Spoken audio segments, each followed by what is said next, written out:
આભાર વિધિ તો પેલા હું કદાચ બીજી કોઈ વાત કરવામાં આભાર વિધિ કરવાનું જ ભૂલી જાવ. એ પેલા આપણી વચ્ચે જે મહાનુભાવો આવે છે, જે પોતે સાહેબની 77 વર્ષ ઉંમર છે, સાહેબની પણ એની આસપાસ છે, પોતાનું 71 વર્ષ રેલવે ખાતામાંથી રિટાયર્ડ થયા સાહેબ ઈસરોમાંથી, ભારત સરકારમાંથી. જ્યારે નોકરી ચાલુ હતી ત્યારે સાહેબ બામસેપમાં હતા. નિવૃત્ત થયા પછી 2010 થી સતત આ પાર્ટીમાં કામ કરે છે. બંને સાહેબને પાછું સુગર છે, ડાયાબિટીસ, ભૂખ્યા ના રહેવાય તકલીફ. બસમાં અમદાવાદથી આવ્યા પાછી સાંજે સાહેબને તો 5 વાગે મીટિંગ પણ છે પાછી અમદાવાદ.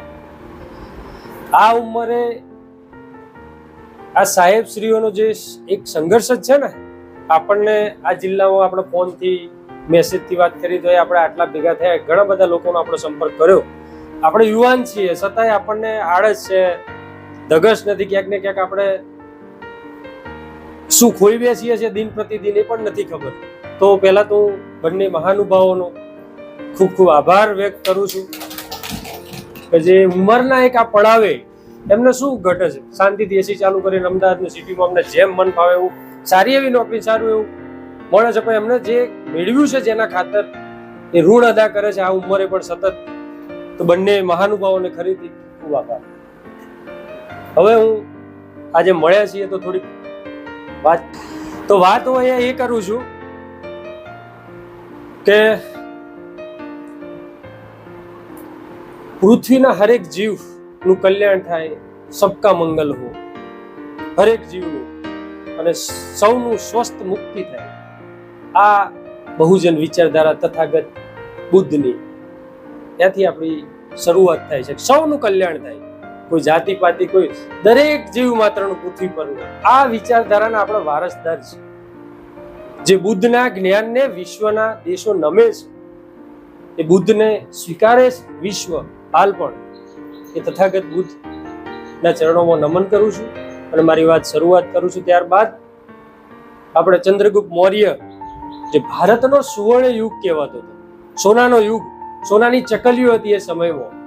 તક્ષશિલા, નાલંદા જેવી વિશ્વ યુનિવર્સિટી, વિશ્વના લોકો, જ્ઞાનના ભૂખ્યા લોકો આ દેશમાં આવા તલવલતા હતા. એ ચંદ્રગુપ્ત મૌર્યના આપણે વારસદારો છે. આપણે જેવી તેવી હસ્તી, જેવા તેવા ડીએનએ આપણા નથી. નહીં તો એક જ મહાપુરુષ એક જન્મમાં આટલું મોટું ક્રાંતિ એમને ન આવતું. ત્યારબાદ સમ્રાટ અશોક, જે વિશ્વને 52 લાખ વર્ગ કિલોમીટર જેનું જમીની ક્ષેત્ર હતું એટલું સામ્રાજ્ય, અને વિશ્વની 33% વસ્તી પર જેનું શાસન હતું, એ સમ્રાટ અશોકના આપણે વારસદાર છીએ. ત્યાર પછી પુષ્યમિત્ર શુંગ, બૃહદ્રથ, ને જે આપણી સદીઓ સુધી અંધકારમય, શોષણમય, એટલું બધું શોષણ કે આપણા આજે જીવિત કઈ રીતે આપણે ડીએનએ છે એવું શોષણ આપણું થયું. ત્યારબાદ છે 18મી સદીઓ મહામના ક્રાંતિ સૂર્ય જ્યોતિબા ફૂલે, જેમણે જ્યારે આપણો કોઈ હાથ નહોતું પકડતું, આ દેશની મહિલાઓની જે સ્થિતિ હતી એ વખતે એમણે હાથ પકડીને આપણને ભણાવ્યા. પ્રથમ એમની પત્ની માં સાવિત્રીબાઈ ફૂલે, જે આપણા સાચા કુળદેવી અને સાચા કુળદેવતા જ્યોતિબા ફૂલે. અને એમણે કીધું કે આ સમાજની એટલે દશા આવી થઈ છે કે જેમની જોડે શિક્ષા નથી.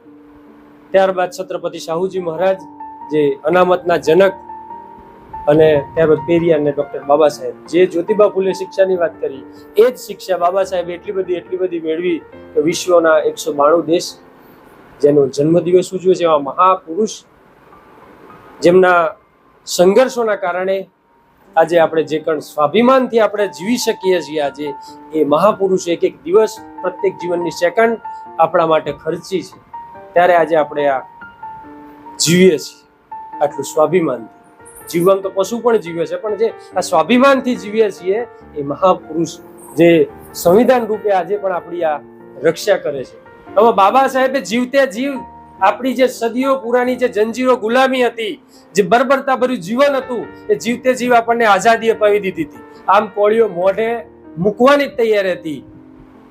પણ 24 સપ્ટેમ્બર 1932માં જે ગાંધીએ, મિસ્ટર ગાંધીએ જે ત્રાગુ રચ્યું, કોંગ્રેસ અને મિસ્ટર ગાંધીએ, કે આપણે જે આઝાદી, જે તૈયારી હતી, એ ફરી એ કોળીઓ આપણાથી છૂટવી લીધો.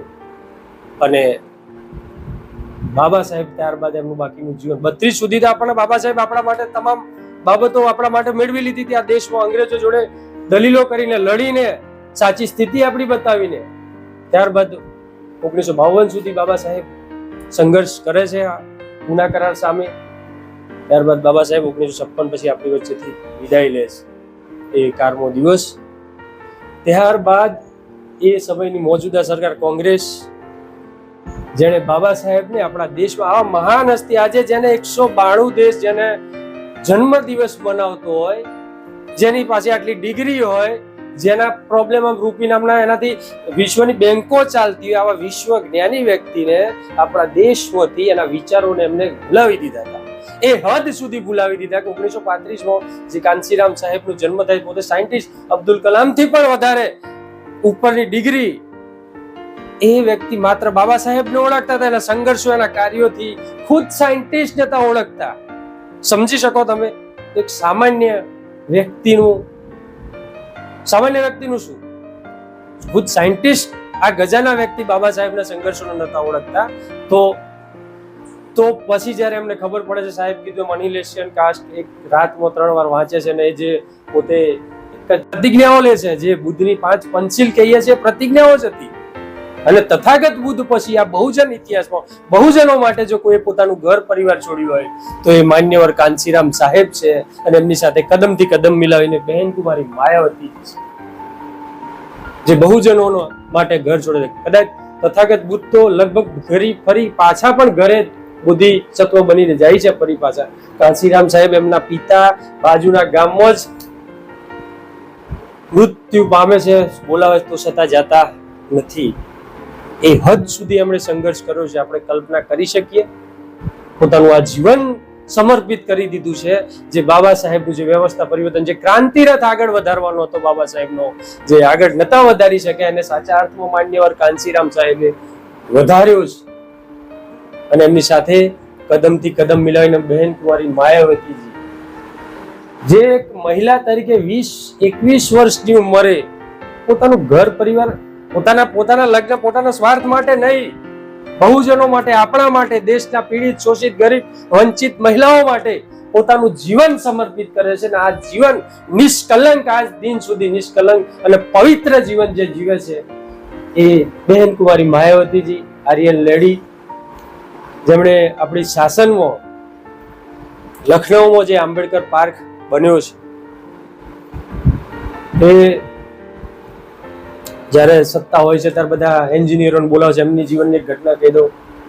અને બધાને કહે છે કે એવો ભાઈ આ આંબેડકર પાર્ક બનાવવાનો એનો મેપ, નકશો બનાવો. તો બધા લોકોને કહે છે. તે અમુક સમય પછી ફરી બેનજીભાઈ બન્યો તો પછી તેના એન્જિનિયરો બધા કહે કે આપણે એવો નકશો બનાવ્યો કે આવનારા 100 વર્ષ સુધી આ ઇમારતને કોઈ ડગાઈ નહીં શકે એવો મજબૂત. બેનજી ત્યાં જ મેપ ફાડી નાખે. એવું કહે છે કે તુમ ऐसा नक्शा बना के दो कि आने वाले 1000 साल तक इस इमारत की एक कंकर भी नहीं हिलनी चाहिए. અને એવો આંબેડકર પાર્ક બનાવ્યો. અને જે આંબેડકર પાર્કના જે પથ્થર છે ને, જે સમ્રાટ અશોકે જે શિલાલેખ લખવા જે પથ્થર વાપર્યો હતો, એ જ પથ્થરથી આંબેડકર પાર્ક આજે પણ આ દેશની ધરતી યુપીમાં ઉભો છે, લખનૌમાં.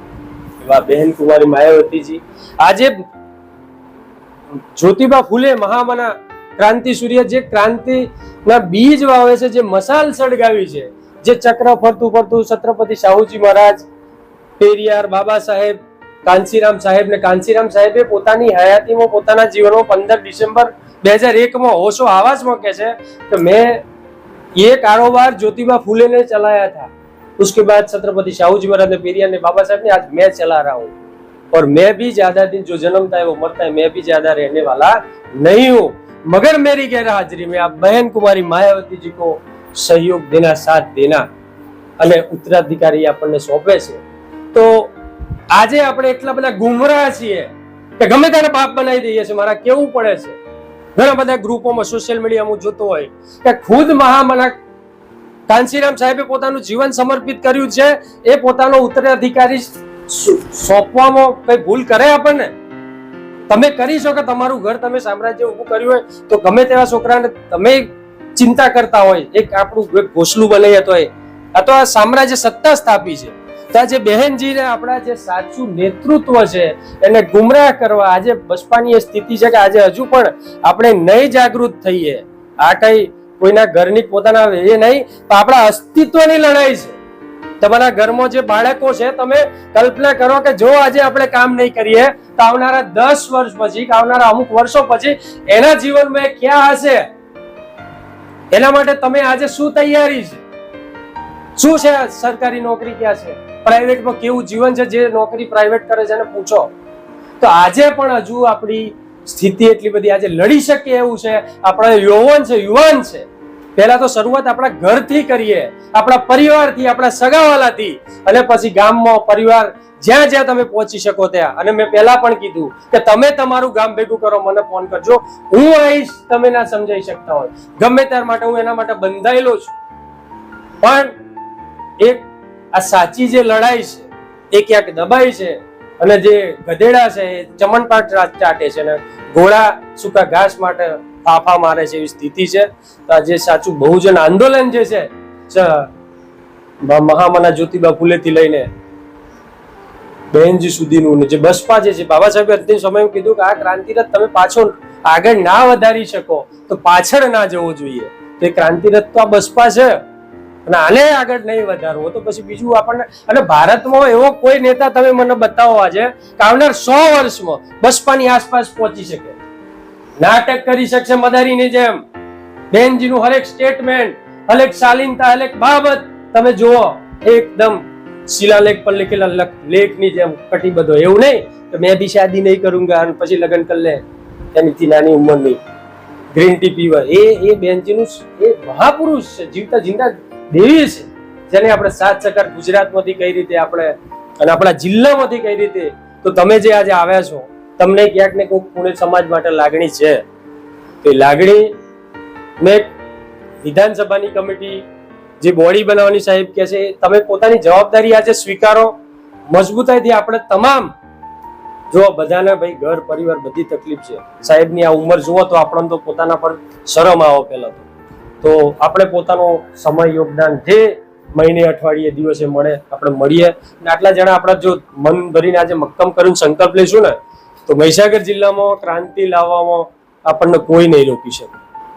કોઈ અઘરું નહીં, આપણે મનથી અઘરું બનાવી દીધું છે. લોકોને જોડાવાના, અમે જે વાત કરી બહુજન મહાપુરુષોનો સંઘર્ષ કહેવાનો છે. કોણ બદલાવાનું? તમે આટલા અહીં બેઠા છો, કાલે ચૂંટણી આવશે ને હાથી નિશાને છે તો તમે બીજું કોઈ દબાવશો? હાથી આપણું ઘર છે, અને હાથી આપણે ગુજરાતમાં મહીસાગર જિલ્લામાં દોડાવવાનો છે. તો અહીંયા આપણે પોતાની જવાબદારી સ્વૈચ્છિક સ્વીકારો, નહીં સ્વીકારો તો થોપીશ ને ઘેર આવીશ. એનાથી સ્વીકાર લો તો સારું છે. તો મારી વાત અહીં પૂર્ણ કરું છું. જય ભીમ.